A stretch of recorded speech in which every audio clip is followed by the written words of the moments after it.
Sa pagtatanim ng pipino, karaniwang problema ng mga farmers natin ay yung paglagas ng bunga, mga unang bunga, mga unang labas na bunga na katulad niya, maliliit. Mga naglalagas, ano ba yung dapat nating iwasan pag gantong fruiting stage na para masiguro na magtuloy yung mga bungang maliliit. No, kadalasan yan yung problemang idinudulog sa atin ng mga farmers nating nagtatanim ng pipino. Iwasan natin yung mag-abono ng masyadong malakas o madami yung pag-abono. Ang ginagawa natin dito, nag 4 days gap tayo sa pag-abono, hanggang 2 lata lang kada balde ng tubig yung dosage natin. Karamihan dun sa mga nagpapatulong sa atin ay yung pag-abono nila masyadong marami, umaabot ng halos kalahating kilo kada timba ng tubig yung dosage, dahil ang katwiran ay para maiwasan daw yung mga baluktot at dumami yung bunga. Pero ang nangyayari, nasusunog yung mga bunga. Madali lang malaman kung sobra yung abono natin. Itong gilid ng dahon na to, nagkukulay puti yan. Yung tinatawag na fertilizer burn. Kaya nadadamay din yung bunga, naluluto, nagyayelo yung mga bunga ng pipino, kaya naglalagas.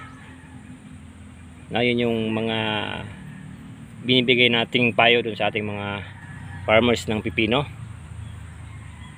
Maraming bunga yung pipino nila pero nagyayelo, mga ganyan, nagyayelo yung bunga, nalalagas, hindi na nagtutuloy dahil dun sa sobra-sobra yung dosage. Mas di baling mag 4 days gap ka, ang pinakatamang abono ay yung 2 lata ng sardinas na fertilizer kada timba ng tubig yung ipapandilig, ano.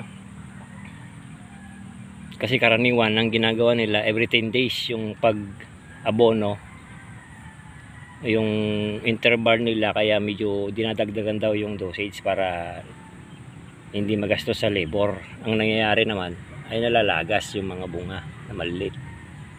Na yan yung tips natin sa pag-aalaga ng pipino.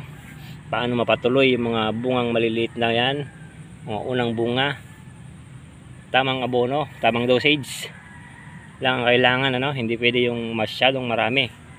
Nangyayari yan sa pipino, sa upo, madalas din sa upo. Nagyayelo yan, nagdalagas yan, hindi na nagtutuloy kapag nasusobran sa abono. Ayan yung update natin dito sa ating cucumber na 28 days na ngayon. Dumadami na yung mga